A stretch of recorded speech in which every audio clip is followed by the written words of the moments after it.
BJP महिला मोर्चा की कार्यकर्ताओं ने धारचूला में सेना के जवानों को बांधी राखी। आज बीजेपी महिला मोर्चा की जिला उपाध्यक्ष लीला बनग्याल के नेतृत्व में 11वीं वाहिनी एसएसबी धारचूला में महिलाओं ने सुरक्षा बलों के जवानों के हाथों में राखी बांधकर उनके दीर्घायु की कामना की। इस दौरान शकुंतला आगरी, सभासद राधा मर्तोलिया, बेला शर्मा, सीमा रोंकोली, तुलसी भट्ट, मंजू थापा, पार्वती नोटियाल, प्रेम अगरवाल आदि मौजूद रहे। आज 11वीं वाहिनी एसएसबी के अंदर हमारा रक्षाबंधन का कार्यक्रम रहा। यह कार्यक्रम प्रतिवर्ष महिला मोर्चा भारतीय जनता पार्टी के द्वारा पूरे प्रदेश में रहता है। इसी उपलक्ष्य में पिथौरागढ़ से लेकर हम लास्ट ओम पर्वत तक ये कार्यक्रम हमारा रहेगा। हमारा मेन उद्देश्य हमारी सीमा सुरक्षा बल जो हमेशा तत्पर रहते हैं हमारी सुरक्षा के लिए, हमारे देश की सुरक्षा के लिए। तो रक्षा तागा बांध के हम ईश्वर से दुआ करते हैं, उनसे प्रार्थना करते हैं कि आप लोग की सुरक्षा के लिए, आप लोग की सलामती के लिए ये रक्षाबंधन का कार्यक्रम रखा गया है। इस तरह से ये कार्यक्रम आगे हमारा चलता रहेगा 31 तारीख तक। जीआईसी भैंसकोट में शिक्षिकाओं ने पूर्व प्रधानाचार्य पर लगाया अभद्रता का आरोप, न्याय करने की मांग की।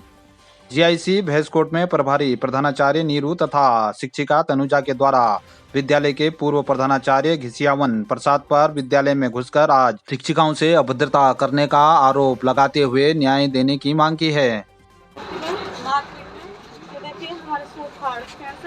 कोई लेडी टीचर के साथ ऐसे बदतमीजी करता है, लेडी शिक्षिका को कोई छू भी नहीं सकता। इनने हमें डर करके हमारे कपड़े कैसे फाड़ दिए, हमारे साथ आज कैसे कर दी। हमें विभाग से न्याय चाहिए सर। जी सर, हम विद्यालय में जब पहुंचते हैं तो हमारी जो मैम है वो लेटर टाइप करवा रही होती है। कार्यालय से अचानक से बहुत जोर से चिल्लाने की आवाज़ आ रही है। जब हम कार्यालय के अंदर पहुंचते हैं तो मैम के साथ अभद्रता कर रहे थे, उन्हें उंगली दिखा के उठिए, उनका लेटर जो लिखा हुआ था वो भी फाड़ दिया हुआ था। तब तक हमारे जो उच्च अधिकारी कल हमारे विद्यालय में खंड शिक्षा अधिकारी आए थे, जिनके द्वारा उनको कार्यमुक्त कर दिया गया था। और उसी के लिए जो लेटर टाइप हो रहा था, हम लेटर टाइप करवा रहे थे, वो टाइप नहीं करने दिया गया, लेटर फाड़ा गया, थप्पड़ मारने की धमकी दी गई। तो जब रिकॉर्डिंग स्टार्ट की गई तो उन्होंने रिकॉर्डिंग बंद करके वो झपट पड़े। मैं रिकॉर्ड कर रही थी, झपट पड़े, मेरा मोबाइल छीन के मुझे धक्का देके गिराया और मेरा मोबाइल फेंक दिया। मेरा मोबाइल मांगने तक का उन्होंने मोबाइल फेंक दिया है। मेरे कमर में पहले से ही दर्द है। विद्यालय में, हमारा विद्यालय चढ़ाई में है, विद्यालय आना मुश्किल हो रहता है और उन्होंने ऐसी स्थिति में धक्का देके गिराया, जानबूझ के कपड़े खींचे, छेड़छानी की। आखिर हमारे विद्यालय में ये सारे एक व्यक्ति द्वारा ये सारे कार्य किए जाते हैं। हम महिला अध्यापकों को इससे पहले भी उन्होंने वो मानसिक उत्पीड़न के, हमने इससे पहले भी उनकी शिकायतें की हुई है कार्यालय में। हमने खंड शिक्षा अधिकारी सब लोगों को मानसिक उत्पीड़न की इससे पहले शिकायतें भेजी हुई थी। आज सिर्फ एक पत्र लिखना इतना बड़ा गुनाह हो गया है कि 2 महिलाओं के साथ मारपीट हो जाती है, समस्त स्टाफ के सामने छेड़खानी की जा रही है, कपड़े खींचे जा रही है, उन्हें छुआ जा रहा है। इसके लिए हमें बिल्कुल न्याय चाहिए। हम उस विद्यालय में बिल्कुल भी सुरक्षित नहीं, हम उस जगह में भी सुरक्षित नहीं है। वो रोड, वहाँ रोड ब्लॉक हो जाती है। हमारे साथ अगर कुछ हो भी रहा है तो हमें ना किसी चीज़ की सुविधा नहीं है। हमने ये सब पढ़ाई की क्या सिर्फ इसलिए की कि हम विद्यालय में आके एक पुरुष अध्यापक से पीटे हैं। ये बहुत ही ज़्यादा गलत हुआ है जो हमारे साथ विद्यालय में, और हमें इसके लिए न्याय चाहिए। हम उस विद्यालय में तब तक कार्य करने में असमर्थ हैं। देखिए, इसमें ईश्वर प्रसाद जी जो वहाँ के सहायक अध्यापक प्रभार में थे, इस विद्यालय में 2 महिला प्रवक्ताओं का चयन हुआ, नियुक्ति हुई। महिला प्रवक्ताओं से उन्होंने पहले ही, जैसा महिलाओं ने बताया मुझे, प्रवक्ताओं ने, कि उनको गुमराह करके ऐसा लिखवा कर ले लिया गया कि हम कभी भी विद्यालय में प्रधानाचार्य का पद भार ग्रहण नहीं करेंगे, आपका सहयोग करेंगे। इसके बाद में महिला प्रवक्ताओं ने जिले में प्रतिवेदन दिया सीओ साहब को कि हमें वहाँ का चार्ज दिया जाए। इसके बाद में अभी पिछले में 27 जुलाई को विद्यालय में आया था आकस्मिक निरीक्षण में, उस दौरान ये एब्सेंट मिले थे। उसके बाद दोबारा इनकी शिकायत और माध्यमों से पहुंची थी ऊपर, तो वहाँ से एक टीम गठित की गई कि विद्यालय की जांच की जाए। तो जांच करने के लिए हम 4-5 लोग आए थे जिले से। उस दौरान इनकी जांच बना करके सीओ साहब को दे दी गई। इसके बाद में मुझे सीओ साहब का आदेश आया उस अधिकारी का कि इनको विद्यालय में से कार्यमुक्त कर दिया जाए। तो मुख्य शिक्षा अधिकारी के आदेश क्रम में हमने इनको कार्यमुक्ति का आदेश दिया, प्राप्त करने के लिए कहा। इन्होंने आदेश को प्राप्त नहीं किया और हमारे सामने एक पत्र बनाया हुआ कि पहले जो आपके द्वारा विद्यालय का निरीक्षण हुआ है वो किसके आदेश से हुआ है, आप विद्यालय हमारे किसी आदेश से आए हो, इसकी जानकारी मुझे दी जाए। तो मैंने कहा ऐसा कोई नियम नहीं है कि विद्यालय में कोई आएगा तो उच्च अधिकारी के आदेश से आएगा। उच्च अधिकारी, अपने विभाग के अधिकारी कभी भी किसी विद्यालय का निरीक्षण कर सकते हैं। इसके बाद में इन्होंने जब लेटर नहीं लिया तो हमने नीरू मैडम को उनका प्रति प्राप्त करा दी। इसके बाद में उनको श्याम प्रसाद जी को व्हाट्सएप नंबर पर हमने वो लेटर व्हाट्सएप कर दिया, उन्होंने उसे देख भी लिया। ठीक है, तो ये प्रकरण उसमें है। उसके बाद में आज जो कल हमने खाता भी जो है नीरू मैडम के नाम से करने के लिए उनके सचिव प्रमाणित कर दिए कि विद्यालय में वरिष्ठ हैं, उसके आधार पर उनका चार्ज होना चाहिए। तो हमने वित्तीय खाते भी जो विद्यालय के हैं उनके नाम करने के लिए साइन कर दिया है। अब किशन प्रसाद जी विद्यालय में अनऑथराइज रूप से रह रहे हैं, क्योंकि उनका ट्रांसफ़र प्रशासनिक उनका ट्रांसफ़र जो है विभागीय नियमावली के आधार पर दुर्गम क्षेत्र में बहुत लंबी सेवा हो गई है, उसके कारण जो है वहाँ कर दिया गया है उधमसिंहनगर में। अब उन्हें उधमसिंहनगर जाकर के कार्यभार गणना करना चाहिए था। अब यहाँ पर ऐसी स्थिति है, बहुत सारे लोग दुर्गम में कोई रहना नहीं चाहता है, बहुत सारे लोग मौका ढूंढते हैं। अब ये इनका क्या स्वार्थ है कि अपने आप ट्रांसफ़र हो गया दुर्गम से सुगम में, घर के पास हो गया, फिर भी नहीं जा रहे हैं, तो इनकी मानसिकता कैसे पता चलता है। अब आरोप लगाने के लिए कोई किसी पर आरोप लगा दे कि मुख्य दोषी जो है खंड अधिकारी हैं। हमारा दोस्त इतना है कि हम जो है बाकी विद्यालय के क्षेत्र में हमने खूब मालूम किया, अध्यापकों और लोगों में भी काफ़ी दहशत है। विद्यालय की हालत बहुत ज़्यादा ख़राब कर रखी है, छात्र संख्या हो नाम मात्र की रह गई है, बच्चों को पढ़ने लिखने में कुछ आता जाता नहीं है। हम तो कहते हैं कि ऐसे अध्यापक जो है इनका ट्रांसफ़र सस्पेंशन नहीं, बल्कि ऐसे अध्यापक विभाग जो नियम है उसके यहाँ से अनिवार्य सेवा मुक्ति के पात्र हैं ये, और संभवतः ऐसा पात्रता की श्रेणी में आ रहे हैं तो और भी उच्च से जांच होगी, तो शायद बड़ा कोई अधिकारी जांच करेगा, विभाग की नियमावली है, तो ये सेवा मुक्ति कर दी जाएंगी। ओके।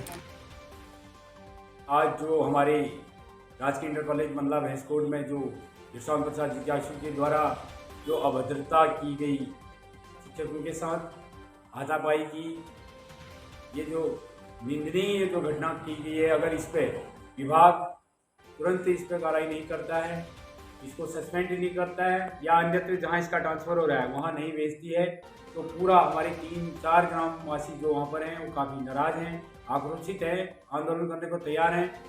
विद्यालय को भी बंद करने की आवश्यकता पड़ सकती है, क्योंकि हमारे जो छात्र छात्राएँ हैं उन पर इस गलत जो ये घटनाएं हो रही हैं इनका गलत प्रभाव उन पर पड़ रहा है। इसलिए ये बहुत सोचनीय विषय है, इस हमारे क्षेत्र के लिए बहुत बुरी घटना है। इसलिए मेरा समस्त विभाग और पुलिस प्रशासन सभी से अनुरोध है कि इस पर तुरंत उचित कार्रवाई करें।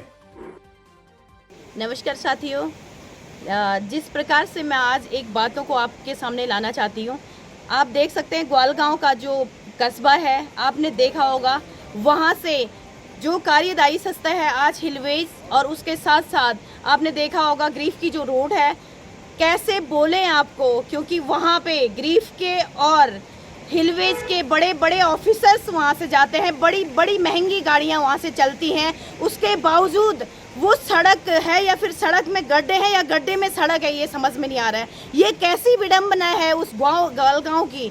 मैं कहना चाहती हूँ, अगर हिलवेज कंपनी और ग्रीफ अगर 5 तारीख तक वहाँ पे अगर गड्ढों को भरने का काम नहीं करती है, तो 5 तारीख को पूरे ग्वालगांव की जनता सड़क में उतरेगी और हाईवे को जाम करने का काम करेगी। शासन प्रशासन को भी कहना चाहती हूँ कि पहले भी मैंने 4 बार वहाँ पे धरना प्रदर्शन कर चुके हैं, पूरे ग्वालगांव के लोग उमड़ के सड़कों पे आ चुके हैं, निवेदन कर चुके हैं। आप लोगों को बार बार हम लोगों ने ज्ञापन दिए, निवेदन किए, रिक्वेस्ट कर दिए। अब हम न रिक्वेस्ट करेंगे, न ज्ञापन देंगे, न जगाने का काम करेंगे। 5 तारीख को हम लोग सड़क पे उतरेंगे और हाईवे जाम करने का काम करेंगे। जिस तरीके से आज ग्वालगांव की हालत आप लोगों ने बड़ी बड़ी गाड़ियां, बड़ी बड़ी मशीनें चला के जो हालत ग्वालगांव के कस्बे की कर दी, आज आपको जागना पड़ेगा और आज आपको तुरंत काम करना पड़ेगा। ग्राम सभा खेला के आपदा पीड़ितों ने उप जिलाधिकारी से धारचूला में मुलाकात कर विस्थापन कराने की मांग की। खेला के सामाजिक कार्यकर्ता महेश वर्मा के नेतृत्व में खेला के आपदा पीड़ित ग्रामीणों ने उप जिलाधिकारी से धारचूला में मुलाकात की। इस दौरान ग्रामीणों ने अपनी समस्याएं बताते हुए शासन स्तर से शीघ्र विस्थापन कराने की उप जिलाधिकारी से मांग की है।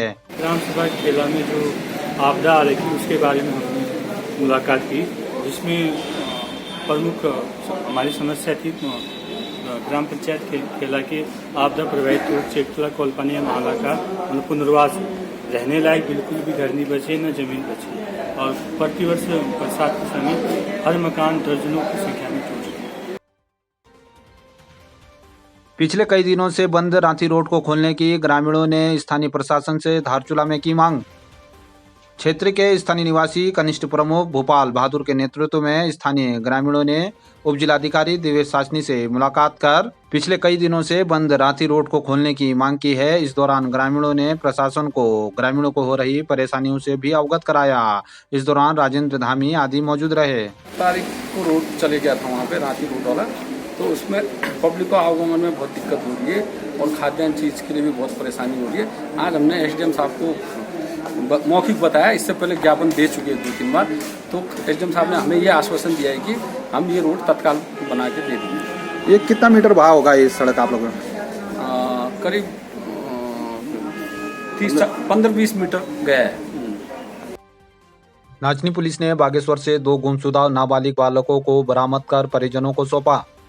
नाचनी निवासी लक्ष्मी देवी द्वारा स्वयं के भाई के नाबालिग पुत्र उम्र 15 वर्ष तथा बीना गुप्ता द्वारा स्वयं के पुत्र 16 वर्ष के घर से बिना बताए कहीं चले जाने की सूचना थाना नाचनी में दी गई। उक्त सूचना पर थाना नाचनी में दोनों बालकों की गुमशुदगी दर्ज की गई, जिस पर थाना अध्यक्ष नाचनी चंदन सिंह के नेतृत्व में पुलिस टीम द्वारा त्वरित कार्रवाई करते हुए दोनों बालकों की गुमशुदगी के संबंध में कंट्रोल रूम के माध्यम से समस्त थानों तथा सरहदीय जनपदों को सूचित किया गया। दोनों बालकों को 24 घंटों के भीतर ही जनपद बागेश्वर से सकुशल बरामद कर उनके परिजनों को सुपुर्द कर दिया गया। परिजनों द्वारा पुलिस टीम की त्वरित कार्रवाई को लेकर पुलिस की प्रशंसा करते हुए उनका आभार व्यक्त किया गया है।